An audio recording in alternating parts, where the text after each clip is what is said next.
This is problem 9-100. It's on page 544.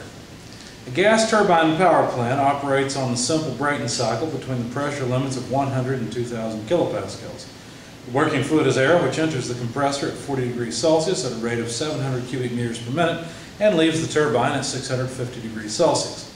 Using variable specific heats for the air and assuming a compressor isentropic efficiency of 85% and a turbine isentropic efficiency of 88%, determine A, the net power output, B, the backwork ratio, C, the thermal efficiency. So there's a figure given there. I won't copy it down. I'll just draw the TS diagram and note the information that we're given. So here's our temperature in Kelvin, the entropy on the x-axis. Let's draw the Brayton cycle. We're told an isentropic efficiency for both the compressor and the turbine, and so neither one is isentropic. So here's our state 1, state 2 ideal, or 2s, and state 2a, or actual, state 3, state 4s, and state 4a. And the efficiencies given for the turbine are 80% and compressor supposed to be an eta. Let's try again. 85%. So there are the efficiencies. The low pressure side is 100 kilopascals. The high pressure side is 2,000 kilopascals. We're also told the volumetric flow rate going into the engine. So that's the volumetric flow rate coming into state 1, which is 700 cubic meters per minute. I went ahead and multiplied by a minute per 60 seconds to get about 11.6 repeated cubic meters per second. I guess that would be exact at that point. The temperature at state 1 was given and is 313 Kelvin. Of course, they gave it to us in Celsius. They also gave us the temperature in state 4. We have to be careful here. This is the actual temperature in state 4 that they gave us. And that's 923 Kelvin converted from 650 C.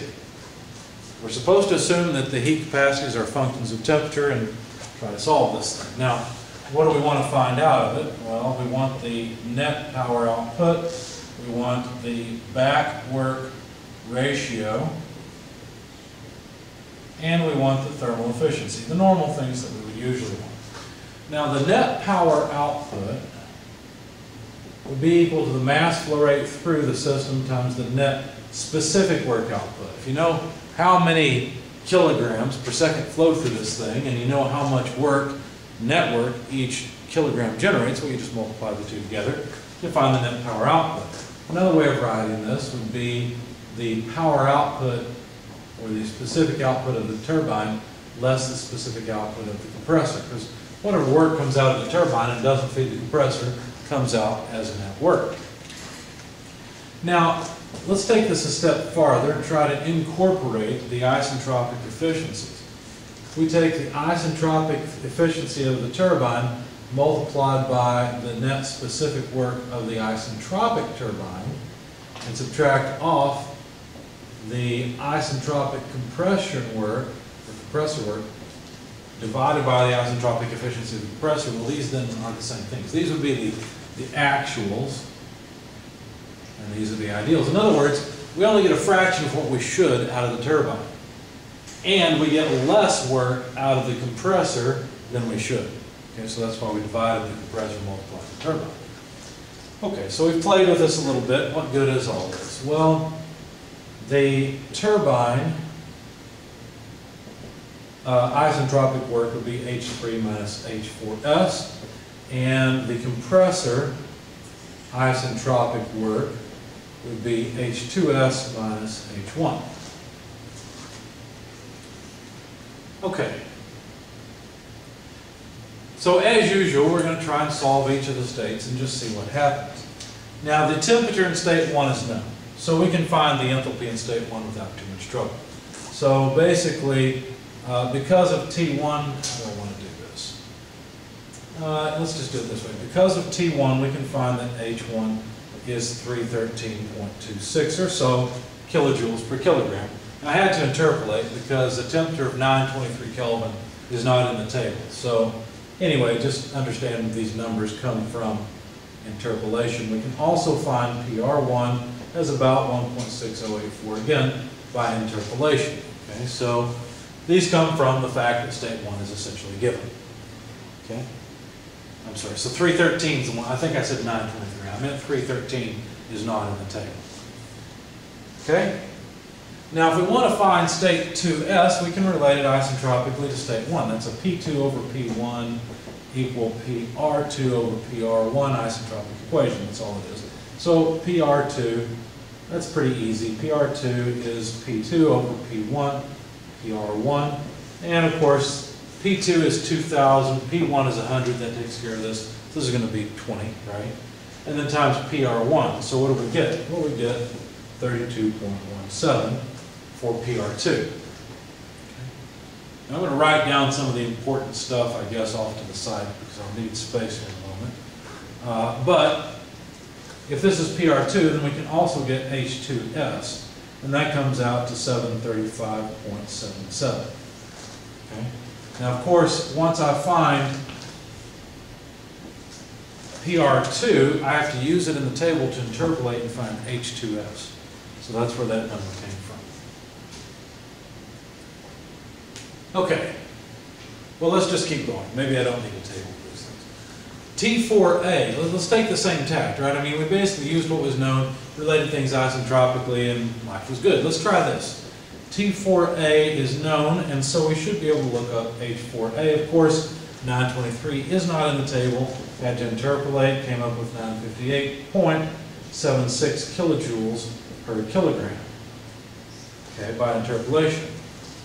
Now, continuing along, we might say, well, let's do the same thing we did before. I mean, after all, P3 over P4 is PR3 over PR4.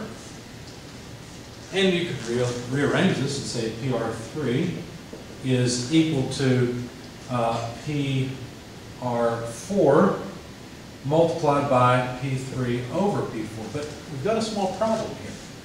Notice that what we were given was state 4A. What this equation relates is state 3 to state 4s. This state 4 is not this state 4. So I should make this very clear that this is PR4s, because this is an isentropic relationship that relates these two. If we used an isentropic relationship on this state, we'd get a state somewhere up here. And that's not related to the problem at all. Okay? So we've got a small problem here, because while P3 over P4 is not a big deal, right? That's just 20 again. We don't know PR3 and we don't know PR4s. Okay?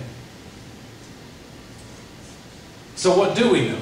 Well, we know the isentropic efficiency of the turbine, and we know that that ratio is H3 less H4A over H3 less H4S. Because again, this is just the actual work produced by the turbine over the isentropic work.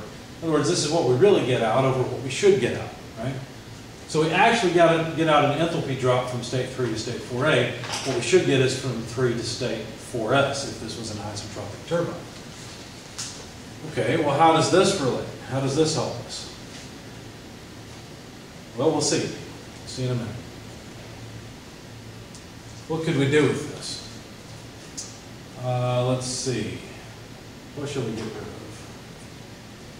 Tell you what, let me jot down some stuff over here by state 1. We know H1, 313.26 kilojoules per kilogram. We know T1, PR1, 1.6084. We use this to get PR2. Notice I didn't make a big deal of it, but this is really PR2s, because again, it's an isentropic relationship. That's why this is H2s and not H2A. Anyway, for state for state 2s, PR2s was 32. I think I put a 3 there, I'm sorry. Why did I do that? There should be an S. I was trying to talk and write at the same time. It didn't work very well. So anyway, it's 32.17. And H2S was 735.77. Okay, so we captured all of that so far. What else do we have? Well, we've got 4A. In fact, H4A is 958.76 kilojoules per kilogram. Let's not forget our units everywhere. And so far, all we have are a couple of relationships. We have an isentropic relationship here and an isentropic efficiency here. So basically what we have is an equation here that relates state 3 to state 4s. Okay? And then we have an equation here that relates state 3 to state 4s. Now I understand these are two different properties, right? These are pressures or something like pressures. Really these PR things are temperatures. But notice the enthalpy is only a function of temperature also. This is an ideal gas. So basically, this is a relationship between state 3 and 4s, and this is a relationship between state 3 and 4s. This H4A, that's easy. That's just a known. That's just a number. We don't care about it. So basically, we have two equations and two unknowns, right? One's an isentropic equation. The other one is an isentropic efficiency. And the question is, how will we solve it? The difficulty is that while H3 and H4s depend on state 3 and 4s, and PR3 and PR4s depend on state 3 and 4s, it's really the states themselves we're solving for, not just these variables. Okay? You would want to put these two equations together, eliminate an unknown, solve it. We can't do it that way. We can't do it that way because we're solving for a state, not really for particular variables. So we have to have a solution strategy because we'll have to guess and check, essentially. And here's what I did. I left this equation as it is, and I rearranged the isentropic efficiency equation as follows. And I'll let you go through, well, I guess I'll go through the math for you. H4A minus the isentropic, well, let's see, that's too many steps ahead. Let's do it this way. The isentropic efficiency multiplied by H3 less H4S is equal to H3 minus H4A. Just moving the denominator over. Okay. So then, if we try to get all the H3s on one side, what would we have? We'd have H4A. So let's take this down here. We'd have, let's take the H4A to the other side actually. So H4A would move this one to the other side. And let's put the state 4 stuff on one side. So minus isentropic efficiency, H4S. And then let's put all the state 3 stuff on the other side. So that would be H3 on this side, and then we'd have minus isentropic efficiency multiplied by H3. Okay? So we could factor out the H3 and say this is H3 times 1 minus the isentropic efficiency of the turbine. Now we could solve for H3 in terms of essentially state 4. Say H4A minus isentropic efficiency of the turbine multiplied by H4S divided by 1 minus isentropic efficiency of the turbine. Now this is not as bad as it looks. I mean, think about it. H4A is a known. The isentropic efficiency, those are knowns, right? H4S is the unknown, and H3 is an unknown, representing state 3 and state 4s. In this equation, what do we have? Well, P3 over P4, that's just a number. We don't know what P3 and P4 are themselves. We don't care. That's just 20, right? So we could look at this like this.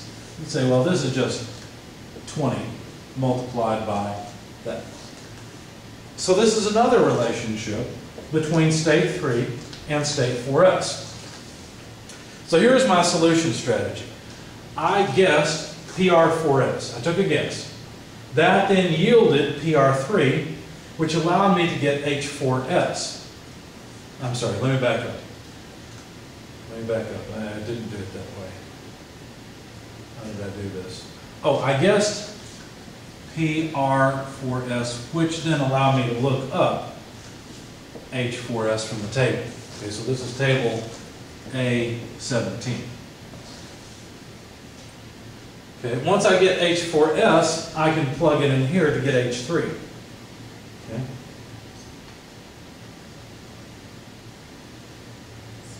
The other option is, let's see, plug in, let's see, I'm trying to remember exactly what I did.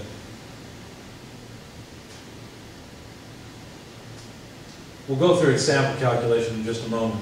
So I've guessed this, I've got this, oh, I know what I did.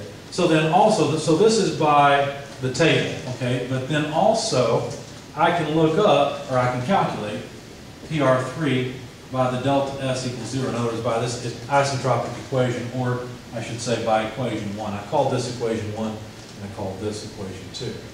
Okay, so far I haven't used equation 2, right? All I've done is I've guessed PR4S, so guess.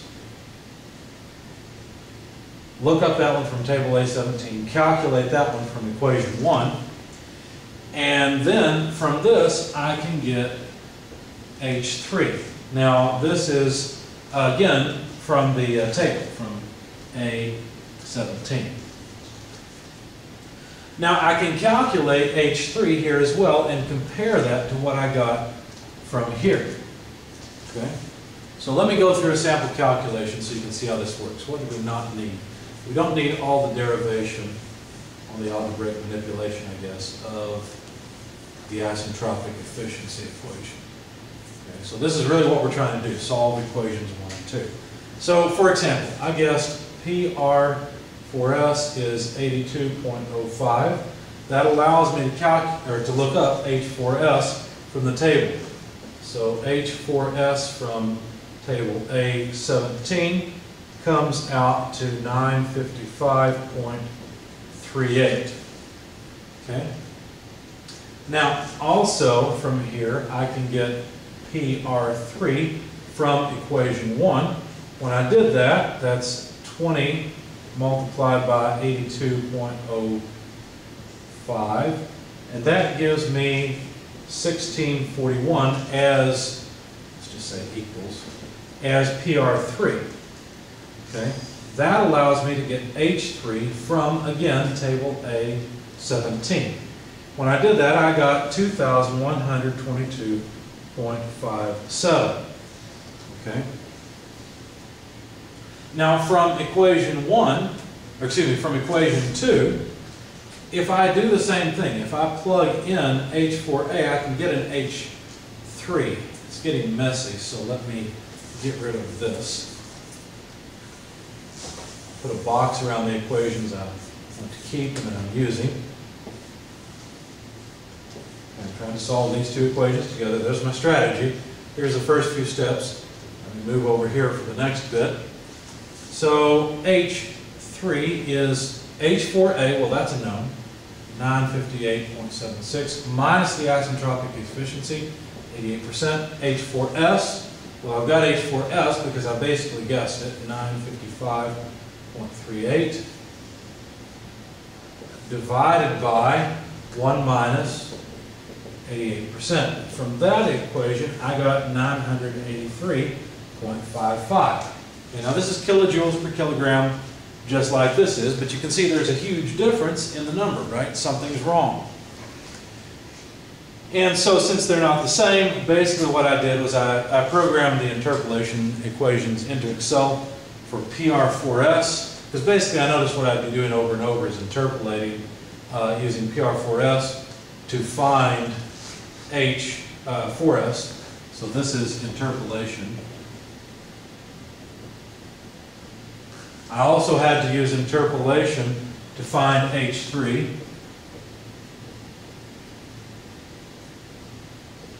Program that into Excel as well. And then that's it. So with 1 and 2. So I used goal-seek to iterate and finally came up with the same thing from both equations. And what I ended up finding was essentially H3. That's what I really needed. Why? Well, I might be interested in 4S, but what I really want is 3, because 3 is in the actual cycle. 4S doesn't really exist. Okay? And notice, I could go this way, and I could use the turbine isentropic efficiency with H4S, but I don't really need to, right? In other words, I didn't have to make this change. Instead of using the isentropic efficiency, I could have said this is just H3 minus H4A. So all I really need is H3. So anyway, going through this whole process here, what I ended up finding was that H3 is actually 1,872.25 kilojoules per kilogram. So that solved state 3 by iteration. So let's see, H3, 1872.25 kilojoules per kilogram. Now I got H4S and PR4S, but I won't bother with those. Now going back to our equation, you can see it in the solution later if you want. Going back to our equation up here, we're really not finished because notice that we need the mass flow rate. That's one thing that's easy we haven't done yet. We were given the volumetric flow rate, not the mass flow rate. So how can we get at the mass flow rate? Well, based on the volumetric flow rate, the mass flow rate would be rho v dot. Okay? But rho is just mass per volume. It's density, right? Now, if you think about this, what's flowing through this is an ideal gas. In fact, the ideal gas law says PV equals mRT. And so if we want M over V, we can get it by just taking P over RT. So this would be P over RT multiplied by V dot. Now, since all we know is the volumetric flow rate coming in at state 1, we need the pressure and the temperature at state 1, but we have all of those things. So we can calculate the mass flow rate pretty easily. There's 100 kilopascals in state 1. Gas constant for air is 0.287 kilojoules per kilogram per Kelvin. The temperature at state 1, I've got 303 Kelvin here in my notes. And let's see, we were given 40 Celsius. Let's see, what did I do here? 273 and 40, yeah, it looks like I have a small mistake here. So my mass flow rate is going to be off because I used 303 Kelvin, so that's wrong. I'll go ahead and jot down what I got and then I'll put annotations on the video. So anyway, of course that's wrong. It should be 313 Kelvin. 270, yeah. So then, but then we just need to multiply by the volumetric flow rate of 150 cubic meters per minute. And of course there's 1 minute per 60 seconds, so that way the minutes go away. And what do we got? Well, a kilojoule is a kilopascal times a cubic meter. So a kilopascal cubic meter will cancel with a kilojoule. Further, the Kelvin will cancel and we'll have kilograms per second, which is what we wanted. So I got a mass flow rate of 2.875 kilograms per second. But again, that's wrong because it shouldn't be 313 Kelvin. Or shouldn't be 303, it should be 313 Kelvin. So then to get the net. Okay, so the camera paused, I have to kind of restart. So notice that the 2.875 kilogram per second mass flow rate is wrong because I used 303 Kelvin. I should have used 313. Again, I'll annotate this on the videos so that you can see the right numbers. Now, we were trying to finish this thing off and calculate the net power output. So we want to plug numbers into this equation. So let me get rid of this and just plug in the numbers that I've got. Again, these will be off a bit, but I'll correct them. So let's see, well, you know what, there's no point in doing that. You've got the H3, H4A, you see those. The compressor work, let's see, we've got H2S, I'll make that clear. This would be, let's just do it this way, H3 minus H4A. We've got numbers for all of this. The compressor work in the ideal case would be H2S less H1. Okay, so H2S less H1. Then we have to divide that by the compressor isentropic efficiency because the enthalpy change is not going to be this small. It's going to be larger than that because we'll have to put more work into the compressor than we should have to. Okay, so now you've got all the numbers you need, the 2.875, which is wrong, now correct. But anyway, plug all that in to your equation here, and what I got was about 1197.2 kilowatts as the power output from the actual system. The back work ratio, let's see, let's continue down here. The back work ratio is just the actual compressor power or work required divided by the turbine actual work produced. And so, continuing with what we did up here, we would just take the ideal compressor work divided by the isentropic efficiency of the compressor. And then since we've got the turbine actual work, how do we have it? Well, it's just H3 minus H4A. Okay. Since we have all these numbers, we can plug them in. Again, my numbers will be slightly off. Or wait a second. No, this one should be correct because it doesn't depend on the mass flow rate. Anyway, the back work ratio I got was 54.4% or so, and I plugged in all of the numbers. And again, the compressor isentropic work is just going to be H2S minus H1.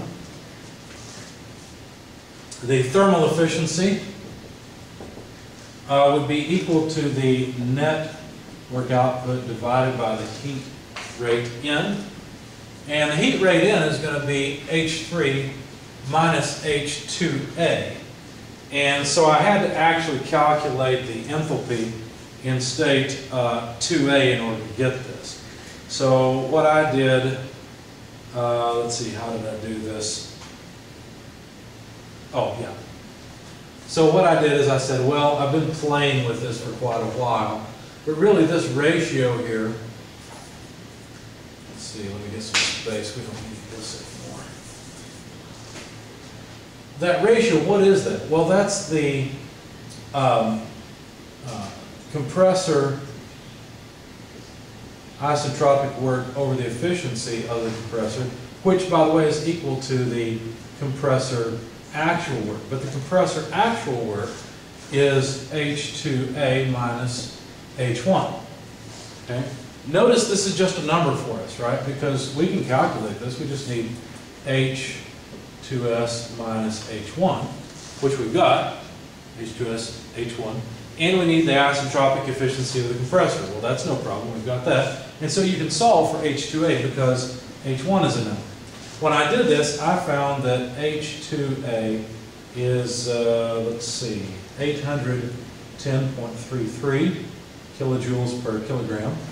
And then to get Qn, what is Qn? Well, Qn is just the enthalpy change from state 2A to state 3. So that's H3 less H2A.